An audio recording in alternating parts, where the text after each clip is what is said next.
그리고 아담은 세상을 다스려 가기 시작했습니다. 구체적으로 아담은 하나님이 지으신 것들에게 이름을 지어 주었습니다. 그런데 재미있는 것은 하나님이 아담의 그 같은 일을 지켜만 보셨다는 것입니다. 하나님이 이름을 지어주지 않으시고 아담이 이름을 지었다는 것은 의미하는 바가 큽니다. 그것은 아담이 주인의 즐거움에 참여하는 것입니다.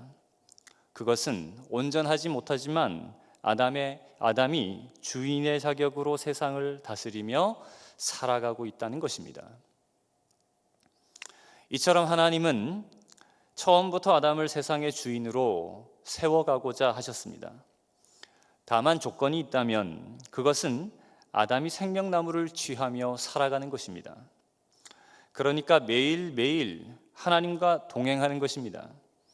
그것으로 아담이 세상을 다스려가는 주인이 되는 것입니다. 동일하게 하나님은 세상의 모든 사람들이 그와 같은 즐거움에 참여하는 복이 있기를 소망하고 계십니다. 즉 하나님의 백성이 되고 하나님의 자녀가 되기를 소망하시는 것입니다. 그러나 그렇게 살아가려면 반드시 한 가지 조건을 충족해야만 합니다. 그것은 아담이 그러한 것처럼 세상의 모든 사람들이 하나님과 늘 동행해야 한다는 것입니다. 그것이 아니고는 우리가 종된 삶을 벗어던지고 주인의 즐거움에 참여하는 자가 될 수 없습니다. 이유는 우리가 홀로 설 만큼 그렇게 강하지 못하기 때문입니다. 우리가 악을 이길 만큼 그렇게 선하지 못하기 때문입니다. 해서 우리는 늘 하나님을 붙잡아야 합니다. 그것으로 우리가 주인의 삶을 사는 것입니다. 그러니 2019년은 하나님과 동행하는 해가 되셨으면 좋겠습니다. 그것으로 저와 여러분이 주인의 즐거움에 참여하는 복을 누리셨으면 좋겠습니다. 2019년 한 해 동안 그렇게 주인된 삶을 회복하고 주님께서 우리에게 부어주시는 놀라운 은혜 가운데서 많은 열매를 거두며 사시는 한 해가 되셨으면 좋겠습니다. 그럼 이제 본문을 한번 살펴보도록 하겠습니다. 먼저 본문 14절을 함께 읽어보겠습니다. 14절 함께 읽어보도록 하겠습니다. 다 찾으셨으면 다 같이 한번 읽어보도록 하겠습니다. 다 같이 시작. 또 어떤 사람이 타국에 갈 때 그 종들을 불러 자기 소유를 맡김과 같으니.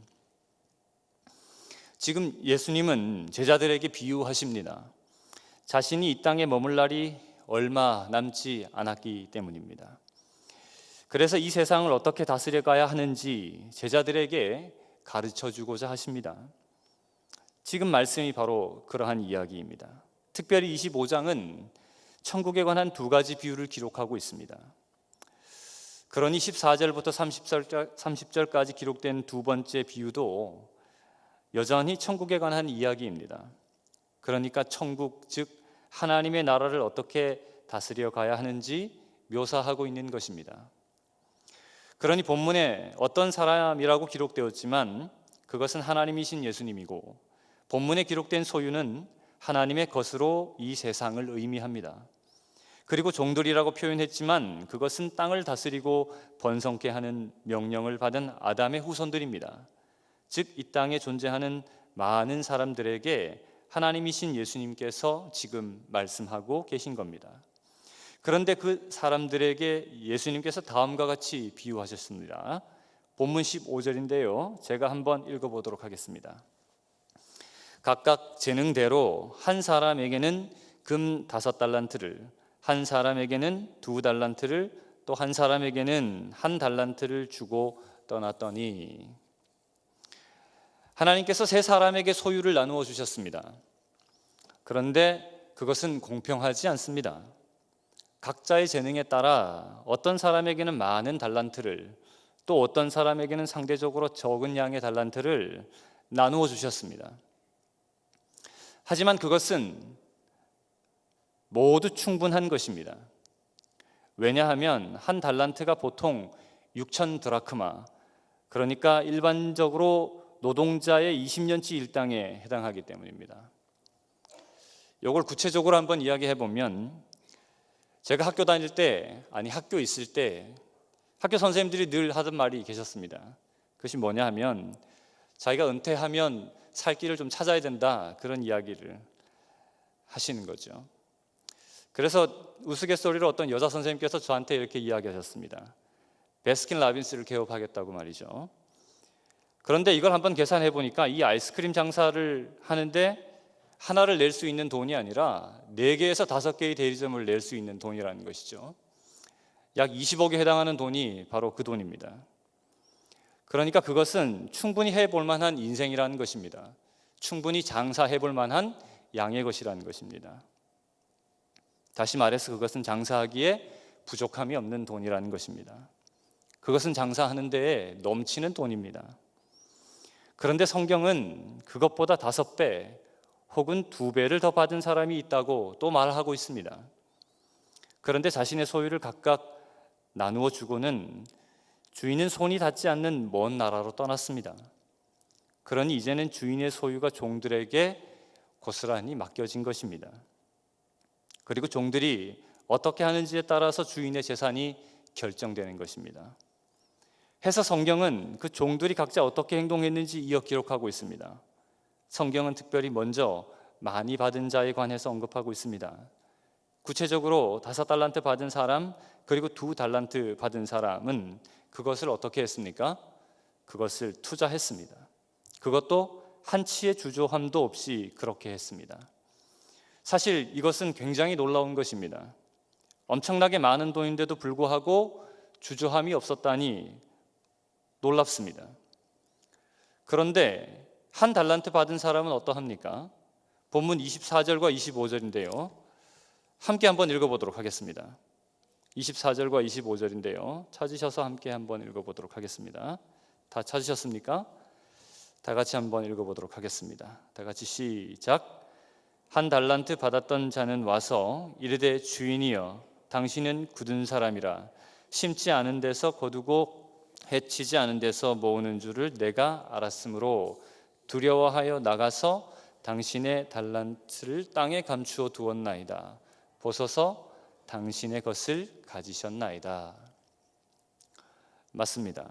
우리가 읽은 대로 지금 1달란트 받은 사람이 어떻게 하고 있습니까? 두려워하고 있습니다.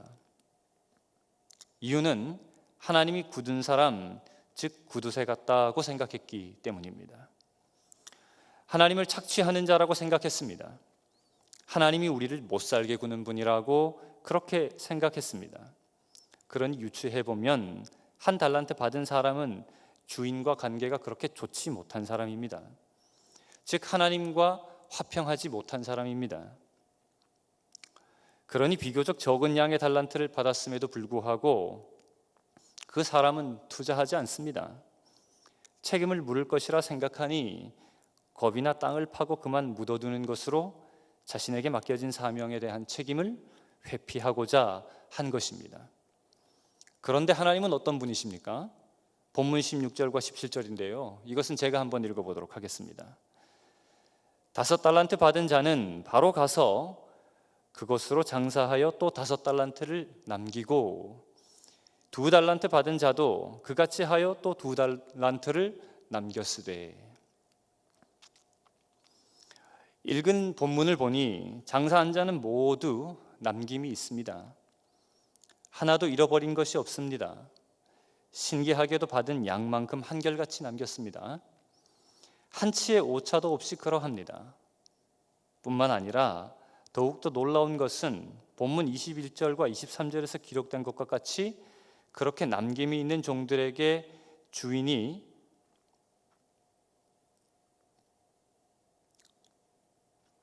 다음과 같이 말하고 있다는 것입니다.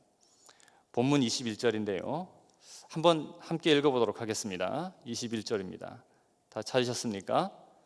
다 같이 함께 읽어보도록 하겠습니다. 다 같이 시작. 그 주인이 이르되 잘하였도다 착하고 충성된 종아 내가 적은 일에 충성하였음에 내가 많은 것을 내게 맡기리니 내 주인의 즐거움에 참여할지어다 하고. 그러니까 주인이 남김이 있는 종에게 더 많은 것을 맡기겠다 하는 것입니다. 그런데 그것뿐만 아니라 이어지는 구절은 종이 주인의 즐거움에 참여하게 될 것이라고 말하고 있습니다. 사실 본문에 참여하다라고 번역된 헬라어는 사전적으로 공간을 옮기다라는 뜻이 있고 무엇 속으로 들어가다라는 뜻이 있습니다. 그렇게 번역할 수 있는 단어입니다. 그러니까 그것은 주인의 공간에 머물게 될 것이라고 번역할 수 있습니다. 즉 종의 신분에서 주인의 신분으로 옮겨 살게 될 것이라고 말할 수 있습니다. 그렇게 해석할 수 있는 것입니다. 그러니 그것은 하나님의 일에 충성된 사람이 하나님의 자녀가 될 것이다, 이렇게 말하는 것입니다. 그것으로 천국 시민으로 살 자격을 얻게 될 것이다, 그렇게 말한 것입니다. 하지만 한 달란트를 받은 자는 어떠합니까? 본문 28절에 기록된 대로 그는 받은 달란트까지 모두 빼앗겨 버렸습니다. 장사하지 않은 죄로 모두 잃어버렸습니다. 뿐만 아니라 그는 어둠으로 나아갑니다. 하나님의 나라에서 쫓겨갑니다. 거기서 분을 이기지 못해 울며 이를 갈 것이라, 그렇게 말하고 있습니다. 그러면 이처럼 서로 다른 결과는 무엇 때문입니까? 본문 29절이 이 질문에 답하고 있는데요, 제가 한번 읽어보도록 하겠습니다. 무릇 있는 자는 받아 풍족하게 되고 없는 자는 있는 것까지 빼앗기리라. 기록된 대로 있는 자는 풍족하게 됩니다. 그리고 없는 자는 모든 것을 잃게 됩니다. 그것이 무엇입니까, 여러분? 본문 전체를 종합해서 볼 때 그것은 바로 믿음입니다. 하나님께서 선하신 분이라고 믿는 것입니다. 하나님께서 반드시 우리를 구원해 주실 것이라고 믿는 것입니다. 처음과 나중 되신 이가 우리의 끝을 주장하신다, 그렇게 믿는 것입니다. 그러니 그 믿음이 있는 사람은 큰 돈이라도 주저함이 없습니다. 장사합니다. 투자합니다. 그리고 도전합니다. 하지만 그 투자가 평탄치만은 않습니다. 등락을 거듭하는 쉽지 않은 환경을 만나기도 합니다. 그러나 그럼에도 불구하고 미쁘신 하나님을 신뢰하는 사람은 인내할 수 있습니다. 그러므로 믿음이 있는 자는 반드시 남김이 있습니다.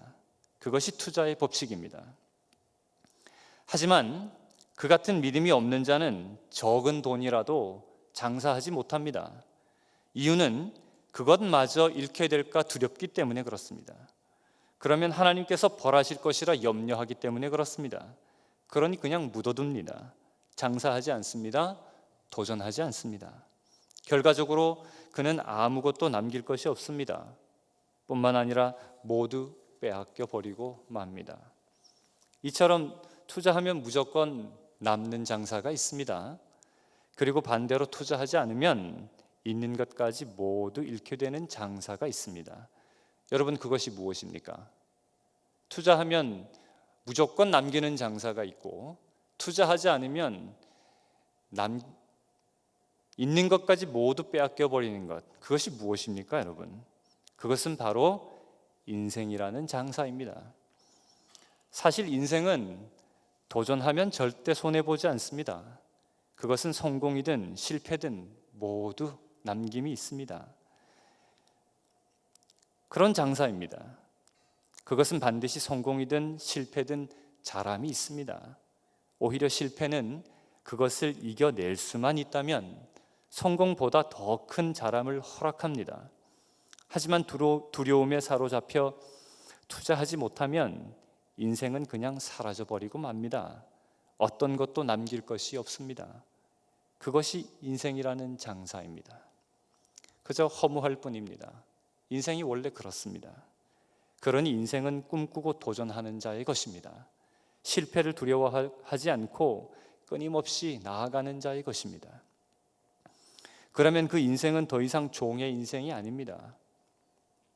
주인의 인생을 사는 것입니다. 그렇게 하나님께서 그 인생을 바꾸어 주시는 것입니다. 하나님께서 그렇게 그 인생에게 간섭하시는 것입니다.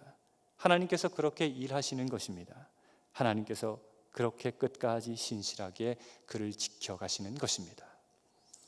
이제 결론하겠습니다. 요즘 세상에 사람들에게 꿈 이야기를 하면 사람들이 비웃습니다. 이상하게 생각합니다. 왜 복잡하게 사느냐고 저에게 이야기합니다. 오늘이라도 잘 살아야 하는 건 아니냐고 그렇게 반문합니다. 지금 존재하지도 않는 미래를 왜 걱정하고 사냐고 사람들이 그렇게 말합니다. 그런데 이렇게 제게 반문하는 사람들은 빠짐없이 수많은 실패를 경험한 사람들입니다. 그러니 그들은 하나님이 자신을 미워한다고 생각합니다. 하나님이 동행하신다 생각하지 못합니다. 늘 하나님과 원수되어 하나님을 믿지 못합니다. 그들에겐 믿음이 없습니다. 그 같은 경험이 미래로 나아가지 못하도록 우리의 발목을 붙잡습니다. 그러니 현재에 집중합니다. 그러니 그들은 죽었다 깨어나도 도전하지 않습니다. 그것을 유지하려고 즐기려고만 합니다. 그렇게 사람들이 현재를 소비하려고만 합니다. 그것으로 미래를 포기하는 것입니다. 그런데 결국 그렇게 하는 것으로 우리는 어떠한 자랑도 얻지 못합니다. 그것으로 우리는 반드시 뒷걸음질하게 되어 있습니다. 이유는 현재를 사는 것으로 아무것도 더할 수 없기 때문에 그렇습니다. 모두가 그렇게 조금 더 나아짐없이 죽음으로 나아가고 있습니다. 그것이 우리가 지금 가진 문제입니다. 여러분은 어떻습니까? 여러분은 장사하는 사람입니까? 꿈꾸는 자입니까? 아니면 장사를 포기하고 두려움에 사로잡혀 뒷걸음질하는 사람들입니까? 오늘 본문은 우리에게 두려워하지 말라고 이야기하고 있습니다. 뒷걸음질하지 말라고 이야기합니다. 그리고 앞으로 나아가라 그렇게 말하고 있습니다. 본문이 그처럼 말하는 이유는 우리의 도전이 실패 없는 장사이기 때문에 그렇습니다. 그것은 무조건 남김이 있는 장사이기 때문에 그러합니다. 사실 당장은 실패하는 것 같아도 손해보는 것 같아도 모두 우리 앞에서 그냥 사라져버리는 것만 같아도 그것은 반드시 남음이 있는 장사라는 사실을 여러분 기억하십시오. 이유가 무엇입니까? 그것은 우리가 신뢰하지 않아도 하나님께서 우리와 동행하고 계시기 때문에 그렇습니다. 하나님이 우리 옆에 서서 우리를 지키시고 보호하시기 때문에 그렇습니다. 아닌 것 같아도 우리의 꿈을 위해 쉬지 아니하시고 지금도 일하고 계시기 때문입니다. 그렇게 우리의 인생을 하나님께서 지키십니다. 그리고 보호하십니다. 그러니 실패해도 반드시 하나님께서 남음이 있도록 바꾸어 주시는 것입니다. 그렇게 하나님을 믿고 또 그에게 나아가 도우심을 구하는 것으로 실패를 이겨내면 쌓여지는 실패는 성공을 반드시 부릅니다. 그것은 그러합니다. 그리고 꿈이 이루어지는 것을 경험하게 됩니다. 우리가 그토록 기대하던 미래를 마주하게 되는 것입니다. 하지만 실패를 두려워해서 아무것도 하지 못하면 우리는 아무것도 남길 수 없습니다. 사방을 둘러보아도 도우심이 없다고 생각되면 그때 우리는 그냥 포기해버립니다. 우리에게 주어진 시간만 죽일 뿐입니다. 있는 것도 빼앗기고 남김없이 그저 사라져갈 뿐입니다. 그것이 바로 하나님 없는 인생이 마주하는 현실입니다. 그러니 우리에게 어떤 재능이 얼마만큼 주어졌는지 사실은 그것이 그렇게 중요하진 않습니다. 사실 정말 중요한 것은 어떤 사람은 남김이 있고 어떤 사람은 전혀 그렇지 않다는 것입니다. 내가 얼마를 가졌는지 그것이 중요한 것이 아니라 내가 남겼느냐 그렇지 않느냐가 더 중요한 것입니다. 우리에게 맡겨진 사명이 사실은 그것입니다. 남보다 나은 삶을 사는 것이 사명이 아니라 스스로 핸디캡을 극복하고 조금이라도 남김이 있는 삶을 사는 것이 우리의 사명입니다. 그리고 조금 더 나아진 것을 다음 세대에게 넘겨주는 것이 바로 우리에게 맡겨진 사명인 것입니다. 그것이 하나님께서 우리에게 생육하고 번성하라 말씀하시며 세상을 맡기신 이유입니다. 그러면 여러분 2019년 어떤 인생을 선택하시겠습니까? 하나님과 동행하는 것으로 꿈꾸고 도전하는 인생입니까?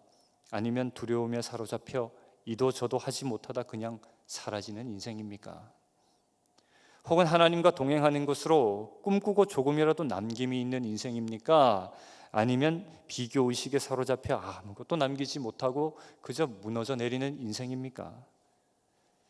모쪼록 2019년을 시작하시면서 꿈을 가지고 도전하는 한 해 되셨으면 좋겠습니다.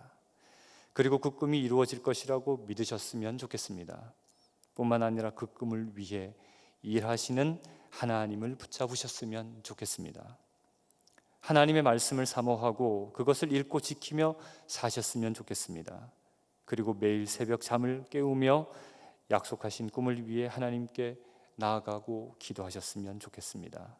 그것으로 하나님과 동행하시는 귀한 성도님들이 되셨으면 좋겠습니다. 그것으로 생명나무 열매를 취하며 살아가는 복된 세상의 아담들이 되셨으면 좋겠습니다. 우리가 모두 2019년을 그렇게 살아가면서 반드시 하나님께서 우리의 꿈을 이루어 주실 것입니다. 남김이 있는 인생이 되게 하실 것입니다. 그것으로 하나님께서 주인의 즐거움에 참여하는 귀하고 복된 하나님의 백성, 하나님의 자녀 되게 하실 것입니다. 그것으로 하나님께서 맡겨주신 어두운 세상을 빛이 가득한 천국으로 바꾸어 주실 것입니다. 그러니 우리 모두가 그 귀한 사명에 동참하시는 2019년 한 해가 되셨으면 좋겠습니다. 찬양 한 곡 하도록 하겠습니다. 내가 주인 삼은 찬양 같이 한번 했으면 좋겠습니다.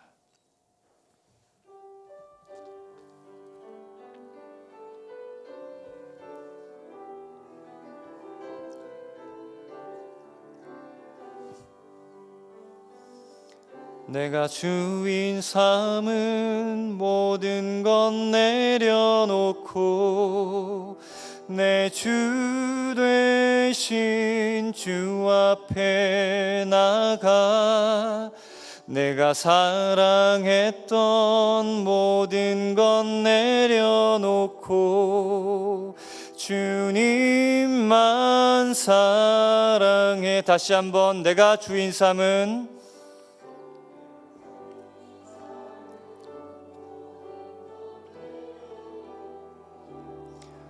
내 주 되신 주 앞에 나가 내가 사랑했던 모든 것 내려놓고 주님만 사랑해.